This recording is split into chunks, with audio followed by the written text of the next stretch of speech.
Assalamualaikum warahmatullahi wabarakatuh. Selamat berjumpa kembali anak-anak semuanya di materi pembelajaran daring SMA Seni Musik. Semoga kalian dalam keadaan sehat walafiat dan selalu berbahagia dimanapun kalian berada. Baik anak-anak semuanya, pada kesempatan kali ini saya akan menjelaskan materi tentang kritik musik. Ini adalah materi baru. Tentunya kalian tidak asing dengan istilah kritik, dan juga kalian tentunya juga tidak asing dengan pertunjukan-pertunjukan musik yang ada di televisi seperti Indonesian Idol, kemudian The Voice atau Rising Star.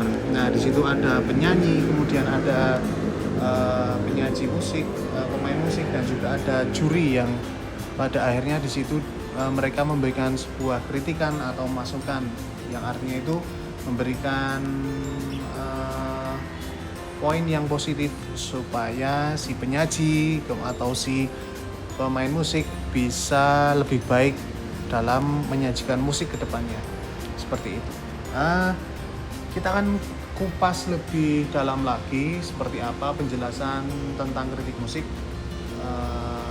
Mari kita ikuti materinya.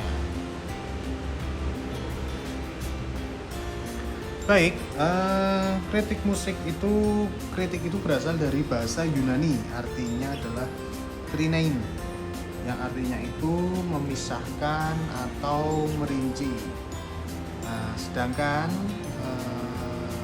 maksud dari kritik musik adalah sebuah penganalisaan atau pengevaluasian suatu karya musik dengan tujuan untuk meningkatkan pemahaman, kemudian memperluas apresiasi atau memperbaiki karya tersebut. Ya, jadi artinya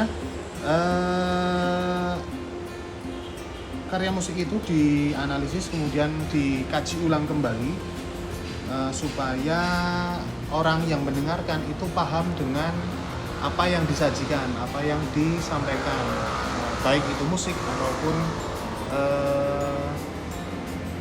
karya instrumental, musik, band dan sebagainya. Dan di situ juga ada bagi si audien itu akan memperluas apresiasi mereka, baik dari audien maupun dari si penyaji seperti itu. Kemudian dalam sebuah kritik musik, dalam melakukan sebuah kritik musik itu ada objek yang dikritik dan ada orang yang mengkritik. Orang yang mengkritik itu disebut sebagai seorang kritikus. Dan objek yang dikritik dalam musik adalah karya musik yang dicermati atau yang sedang disajikan. Dalam sebuah karya musik itu tentunya memiliki keindahan, bunyi, ataupun pesan yang mau disampaikan. Sehingga kritik musik dalam sebuah pertunjukan musik itu dapat disimpulkan sebagai sebuah pertimbangan baik atau buruknya kemampuan seseorang atau kelompok, atau dalam artian penyanyi atau pemain musik dalam memproduksi karya seni dalam pertunjukan seni seperti itu. Ya. Kemudian seorang kritikus itu mereka harus mempunyai kemampuan, bukan hanya sekedar memberikan kritikan saja tapi tidak memberikan solusi. Ya. Bagi seorang kritikus mereka harus mempunyai kemampuan yang sangat penting. Yang pertama adalah seorang kritikus itu harus memiliki pengalaman untuk mengobservasi atau mengamati suatu lagu dengan teliti. Ya, ini biasanya seorang musisi senior yang sudah berpengalaman. Contohnya seperti yang sudah kita lihat seperti Ari Lasso, kemudian ada Ahmad Dhani, kemudian ada Once, kemudian ada Maya, dan beberapa pakar musik. Dan tentunya mereka memiliki pengalaman yang banyak sekali baik di dalam memproduksi musik, dalam panggung, dalam memproduser seorang penyanyi dan sebagainya. Artinya pengalaman mereka sudah sangat banyak sekali. Kemudian seorang kritikus itu harus memiliki kemampuan atau pengalaman mendengarkan lagu dari bermacam genre musik seperti pop, jazz, klasik barat, keroncong, dangdut, kemudian tradisi, modern dan yang lain-lainnya. Jadi perbendaharaan lagu mereka, kemudian wawasannya tidak hanya terpacu dalam satu genre saja, tapi meliputi banyak genre. Dan juga tidak hanya memiliki pengalaman atau pengetahuan tentang lagu dari bermacam genre, tapi juga harus memiliki pengalaman dan pengetahuan tentang gaya lagu dari masing-masing genre. Ya, gaya lagunya itu seperti apa? Misalkan jenisnya, misalkan gaya lagu dari Korea, kemudian gaya lagu dari Pat Metheny, kemudian gaya lagu dari Indra Lesmana, gaya lagu dari Dewa Bujana. Misalkan kalau Dewa Bujana gaya lagunya biasanya kan instrumental tradisional. Jadi gayanya yang digunakan itu banyak-banyak memakai unsur-unsur etnis. Jadi tangga nadanya pun yang digunakan adalah tangga nada tradisional etnis. Dan kemudian juga ada tangga nada yang juga modern, ada melodik minor, kemudian itu style gaya yang biasanya dipakai oleh para komposer tersebut. Ya. Kemudian yang ketiga adalah seorang kritikus harus memiliki wawasan untuk memahami bagaimana suatu lagu atau musik sebaiknya dihasilkan oleh musisi, baik penyanyi atau pemain musik, sehingga terdengar lebih menarik bagi penonton atau pendengar. Kadang ketika nonton di pertunjukan Indonesian Idol itu kadang yang dikritik adalah aransemen musiknya. Harusnya enaknya kalau aransemen musik seperti ini dimainkan dengan misalkan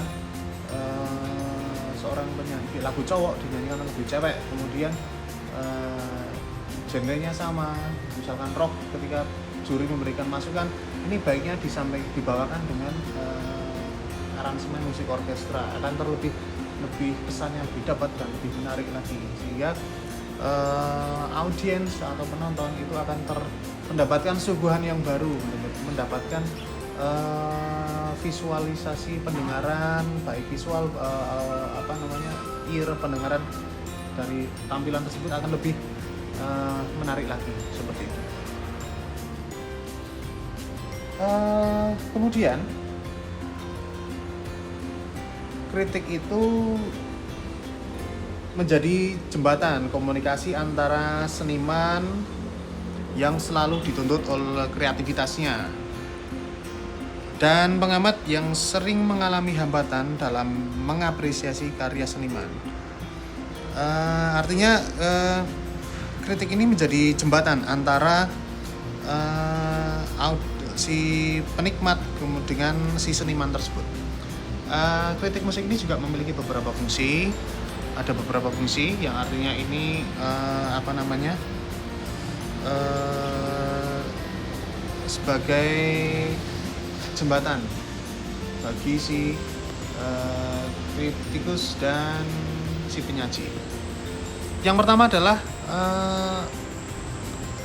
fungsi dari kritik musik yang pertama adalah pengenalan karya musik dan memperluas wawasan masyarakat. Artinya setiap musik itu berkembang, kemudian banyak hal-hal yang baru. Para seniman, para komposer, para arranger, mereka selalu update dengan hal-hal yang baru dan dengan bereksperimen, dengan menciptakan karya-karya musik yang baru. Sehingga ketika disampaikan kepada masyarakat, mereka akan mendapatkan suguhan hal-hal yang baru. Masyarakat mendapatkan wawasan yang baru, seperti itu. Kemudian yang kedua adalah jembatan antara pencipta, penyaji, dan pendengar. Perlu antara si pencipta itu harus menyampaikan karyanya kepada si pendengar, seperti itu, ya. Dan si pendengar pun akan memberikan apresiasi kepada si penyaji, Ya, artinya ada hubungan timbal balik di situ. Kemudian yang ketiga adalah evaluasi diri bagi pencipta dan penyaji musik. Artinya si penyaji musik atau si arranger, komposer, pemain musik, mereka akan selalu terbuka untuk mendapatkan masukan dan kritikan dari para pendengar, supaya karya nanti ke depannya, karya yang mereka buat lagi akan lebih matang dan lebih maksimal kembali, sehingga dapat diterima oleh masyarakat dimanapun berada. Kemudian yang keempat adalah pengembangan mutu karya musik. Tadi kembali seperti yang poin 3 tadi, tentunya karya musik yang ingin disampaikan itu terdengar ingin maksimal, ingin bagus, ingin selalu update sesuai dengan eranya, kontekstual dan seperti itu, sehingga masyarakat tidak jenuh terhadap karya-karya musik yang lama, tapi mereka akan selalu mendapatkan suguhan-suguhan yang baru. Mungkin seperti itu dulu materi yang bisa saya sampaikan, tidak panjang lebar. Semoga yang sedikit ini bisa memberikan wawasan baru, materi baru untuk kalian, bagaimana arti dari sebuah kritik musik itu, kemudian berasal dari mana, kemudian penjelasannya seperti apa, kemudian kemampuan seorang kritikus itu harus seperti apa, dan fungsi dari kritik musik itu seperti apa. Artinya sudah saya sampaikan, semoga yang sedikit ini bisa menambah wawasan untuk kalian semuanya. Terima kasih, kita bertemu di materi berikutnya. Terima kasih. Assalamualaikum warahmatullahi wabarakatuh.